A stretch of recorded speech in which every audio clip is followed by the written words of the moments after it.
Donc nous voilà à Genève, la Rome protestante, effectivement. Et donc c'est dans ce haut lieu aussi près du collège Calvin où nous sommes que je peux vous dire quelques mots de l'association Semer qui fête cette année en 2011 ses 10 ans d'existence. Voilà 10 ans qu'en fait cette association a été mise en place pour donner un cadre administratif et juridique à mes activités. Le pasteur Eugène, donc qui travaille un peu partout dans le monde, pas partout mais dans différents endroits du monde en tout cas, et essentiellement donc toutes ces activités ont démarré avec des conférences parce que j'ai été appelé là à être un conférencier, à porter la bonne nouvelle de l'évangile, mais aussi à être un outil pour inspirer, pour encourager, pour initier différentes sortes de projets et différents moyens aussi, non seulement d'évangélisation, mais aussi de moyens de venir en aide aux populations, de fournir du travail et de prendre soin des populations. Parce que l'évangile, c'est aussi prendre soin des hommes, des femmes dans le besoin. C'est Jacques qui dira que la vraie religion, la vraie foi, c'est de visiter les prisonniers, rendre visite aux malades.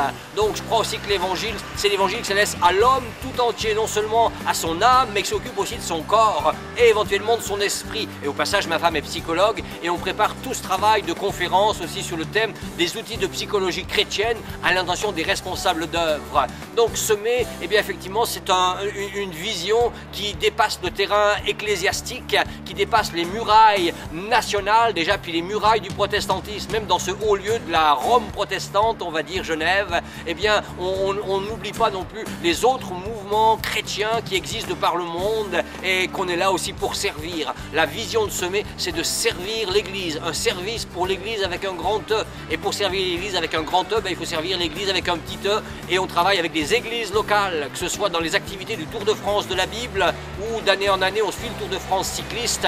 Et de ville-étape en ville-étape, on établit des relations, des partenariats avec des églises locales avec lesquelles ainsi on peut atteindre la population de la ville. Mais ça c'est aussi ce qu'on fait partout où Semer est implanté, partout où Semer travaille, on travaille en collaboration avec des églises locales. C'est ce qui permet finalement à notre organisation d'être active dans différents pays, dans différentes villes. L'église locale est un tissu formidable, un moyen institué par Dieu pour atteindre la population locale.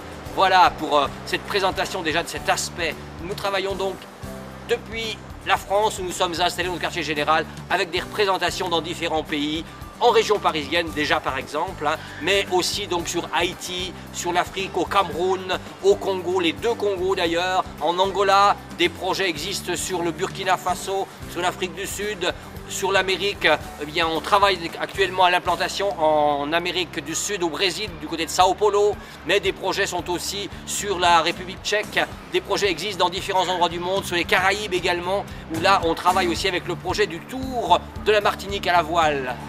Et ça aussi c'est un projet intéressant qui ressemble beaucoup au Tour de France de la Bible. Eh bien, effectivement, donc Semer implanté dans différents endroits avec différents moyens d'activité. L'édition est un moyen de plus en plus utilisé parce que le livre, même s'il a perdu de son impact aujourd'hui dans nos sociétés occidentales, reste quand même un moyen d'utiliser, un outil de communication important, en particulier dans les pays d'Afrique, les pays en voie de développement où tout le monde n'a pas encore un ordinateur à la maison. Donc on édite aussi différentes choses, différents dossiers de formation et des outils pour atteindre aussi les enfants. Et c'est comme ça que grâce à notre ami Michel Furgier qui a remis dans nos mains donc cette formidable bande dessinée Yeshua, bande dessinée de 300 pages qui est éditée en 3 tomes, à la fin de chacun desquels on a acheté les droits pour insérer un évangile. Et bien donc cet outil est là maintenant, diffusé sur place dans les pays avec des petites structures de duplication, et ça c'est un moyen de bénédiction extraordinaire. Non seulement ça communique l'évangile, mais ça donne du travail sur place. En effet, pourquoi est-ce qu'on enverrait ici d'Europe ou d'Amérique des centaines de ces bandes dessinées alors que sur place ils peuvent aussi bien que nous, voire mieux que nous, encore en tout cas mieux que moi, ça c'est certain, mieux que moi, ils peuvent les dupliquer, les relier et les répandre dans la ville où ils sont, dans le pays où ils sont. Ça fait d'une part du travail sur place, ça fournit un salaire, on pourra salarier des familles avec ça. Et probablement dans certains domaines aussi, réduire le coût de la main d'œuvre est bien moins important là-bas. Voilà un petit peu un genre d'activité de l'édition, et bien souvent ces livrets qui sont édités, les livrets de formation sont là utiles et sont supportés par des livres qui ont été édités, comme le Défi du leadership, La France et la réforme, d'autres livres à venir encore.